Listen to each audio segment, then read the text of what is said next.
At pagpasensyahan niyo na kung ano ang itsura ko. Alam niyo na katatapos ko lang magwalis ng medyo malawak naman na bakuran ba, char. Pawisin kasi akong tao at grabe yung tagaktak ng pawis ko kaya ayan may pamunas na ako dyan sa aking leeg. Ang sarap sa pakiramdam kapag ganitong umagang umaga ay pinagpapawisan. Ang gaan-gaan ng pakiramdam ba. Yan ang salarin kung bakit ako pinagpapawisan ngayon ba, char. Satisfied naman yung kinalabasan kasi malinis na. Ayan hanggang doon at mga damo lang ang naiwan ba, charis. At ito ang masaya, mabuti na lamang at nagwalis ako dito ngayon at napansin ko rin itong nandito na nakatanim. Nakikita nyo ba ang nakikita ko guys? Ayan oh, kulay yellow, golden yellow. Perfect! At hinog na itong bunga ng pinya na tanim ng aking biyanan dito at ano pang hinihintay ko, kunin ko na at baka maunahan pa.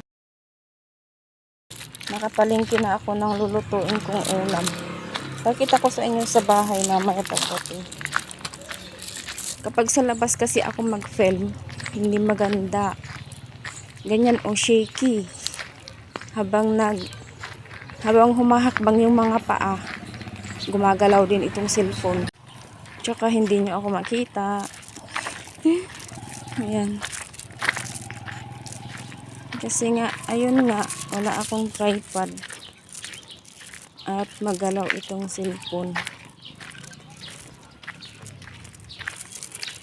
Sige guys, sa bahay na lang mamaya. At sa wakas, nakarating din dito sa bahay. At ito yung aking nabili doon sa bilihan. 4 na pirasong tinapay. Ang ganito, oh. Ito nga yan. Utok. Masarap isaw-saw sa kape. Basta 4 na piraso ito. Yan. May pusa naman dito. At ito yung nabili kong lutuin kong ulam namin. 1 kilong Gigi. Ayan. Ang gagawin ko dito ay sinabawan at saka pinirito. Yung mga anak ko kasi may gusto sa sinabawan at saka pinirito. Sa halagang 180 pesos. So, 2, 3, 4, 5, 6, 7, 8 piraso. Kainin mo na. Hindi pa luto. Dahil may sinabawan, syempre hindi mawawala ang sinigang. Okra. And okra. At saka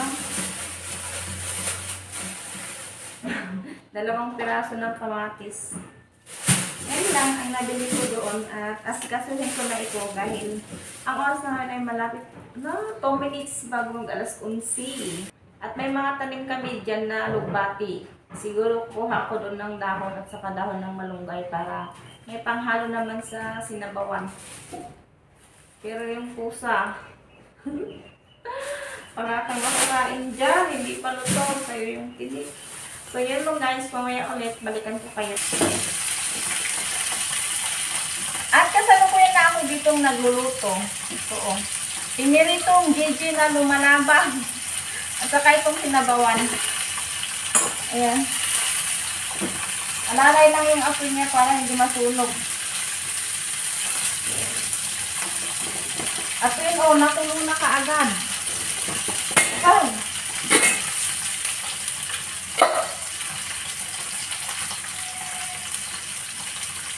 Bilis. Dumating na rin pala yung aking binan at habang hinahanda ko yung lulutuin kong ulam namin. Ang pusa, oh. Binabalatan niya pala yung pinya na kinuha ko doon sa harapan. Ayan. Pinya.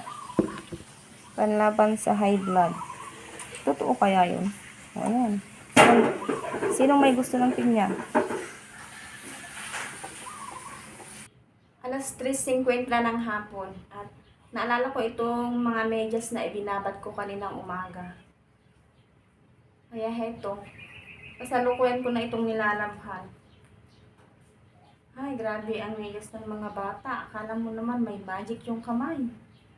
Sa paglalaba. Tignan nyo naman, oh. Basahan yarn. Grabe. Shoes naman ang gamit nila, pero bakit ganyan kadumi? Saka malinis naman yung loob ng sapatos. Ay, mga bata talaga. Binabad ko na ito kaninang umaga. Buti na lamang naalala ko. May binabad pa pala akong labahin dito. Kaya eto. Maglalaba ng medyas. Saka ang hirap patanggalin.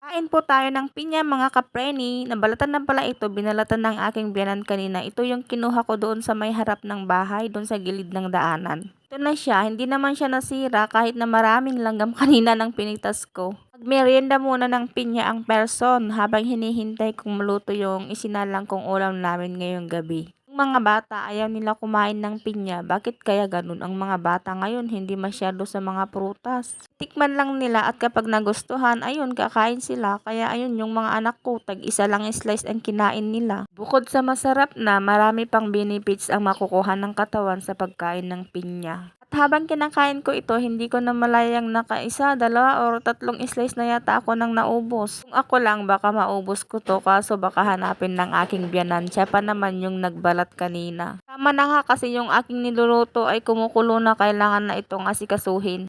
Magandang buhay mga ka-Frenny, at habang kumakain yung aking anak dito, kung hintayin ko lang matapos ito, naku wala na late na ito sa school. Ito at pinapatuyo ko itong buhok niya kasi basang-basa. Patuyuhin ko muna bago ko ito i-ponytail. At ang kanyang ate ayan, busy na sa kanyang paggayak.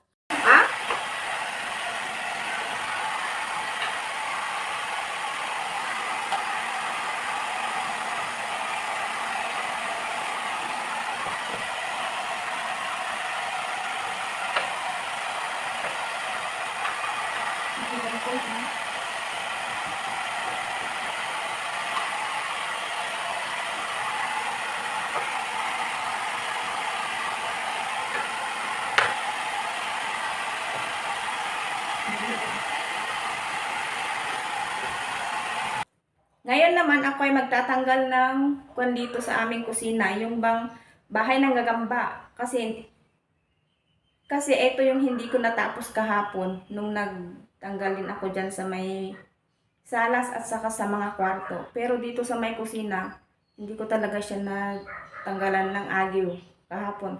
Kaya yun ang gagawin ko ngayon. Mag-agyo-agyo din minsan sa loob ng bahay para hindi gagambahin ba? Tiyan. Ayan. Tanggal ako ng agyo. Agyo ang tawag namin dito sa sakot ng gagamba. Dami oh. Once a week lang kasi ako nagtatanggal.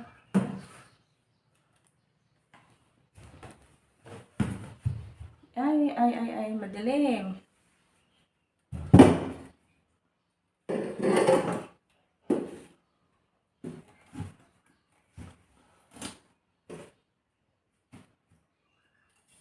Kaya naman, napakalaking tulong talaga nitong sunflower na ito.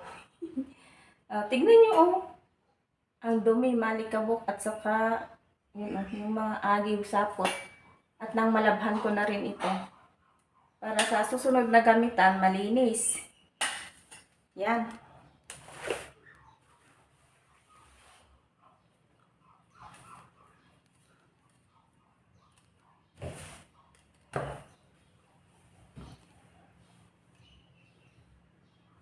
Yan. Wala na yung mga display. Malinis na. Mamaya, hahabi na naman sila.